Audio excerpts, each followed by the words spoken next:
Hello, ನಮಸ್ತೆ friends. ಇವತ್ತು ನಾನು ಮಾಡ್ತಾ ಇದ್ದೀನಿ ಕಾಲ್ ಸೂಪ್ ಹೇಗೆ ಮಾಡೋದಂತ. ಇದು ಕುರಿ ಕಾಲ್ ಸೂಪ್ ಮಾಡ್ತಾ ಇದ್ದೀನಿ ನೋಡಿ. ಇದು ಚೆನ್ನಾಗಿ ಕ್ಲೀನ್ ಮಾಡಿಸಿ ಮತ್ತೆ ನಾನು ಕ್ಲೀನಾಗಿ ತೊಳೆದಿಟ್ಟಿದ್ದೀನಿ.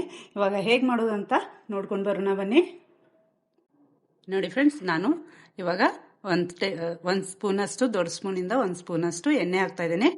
ಚೆನ್ನಾಗಿ ಎಣ್ಣೆ ಬಿಸಿ ಆಗಲಿ.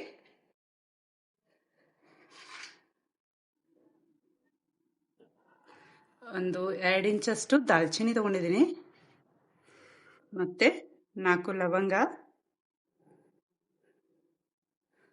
ಲವಂಗ ಮತ್ತೆ ಕರಿಮೆಣಸು, ಒಂದು 4 5 ಕರಿಮೆಣಸು, ಒಂದು ಚೆನ್ನಾಗಿ ಒಡೆದಿಟ್ಕೊಂಡಿರೋಂಥ ಏಲಕ್ಕಿ ಹಾಕ್ತಾ ಇದ್ದೀನಿ. ಇದು ಪಲಾವ್ ಎಲೆ ಹಾಕ್ತಾ ಇದ್ದೀನಿ.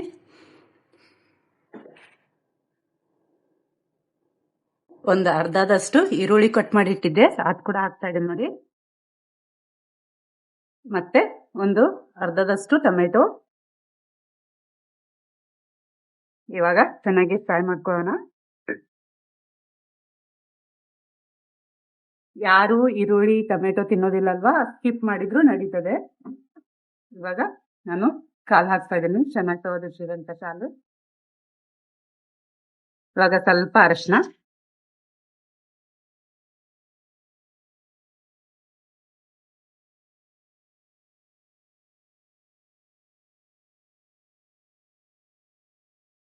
ಇವಾಗ ಇದಕ್ಕೆ ಸ್ವಲ್ಪ ರುಚಿಗಾಗುವಷ್ಟು ಉಪ್ಪು ಹಾಕ್ತಾ ಇದೀನಿ ನೋಡಿ ಫ್ರೆಂಡ್. ಇದಕ್ಕೆ ಸ್ವಲ್ಪ ಕಮ್ಮಿನೇ ಹಾಕೊಳ್ಳಿರುತ್ತೆ ಉಪ್ಪು, ಯಾಕಂದ್ರೆ ಇದು ಹೇಗೆ ಕುದೀತದಲ್ವಾ, ಹಾಗೆ ರಸ ಬಿಟ್ಕೊಂತ ಹೋಗ್ತದ.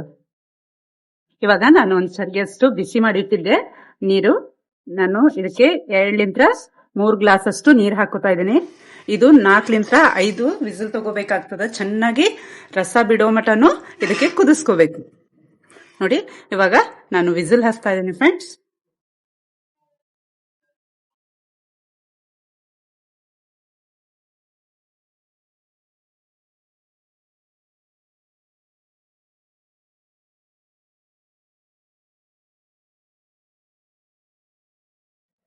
ಹೀಗೆ ಎಷ್ಟು ಚೆನ್ನಾಗಿ ಕುದ್ದಿದೆ ಅಲ್ವಾ, ಈ ತರ ಕುದಿಬೇಕು.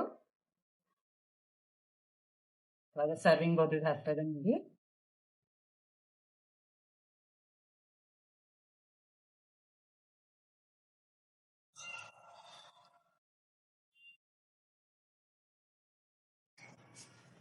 ನೋಡಿ ಫ್ರೆಂಡ್ಸ್, ನಾನು ಮಾಡಿದಂಥ ಕಾಲ್ ಸೂಪ್ ರೆಡಿಯಾಗಿದೆ.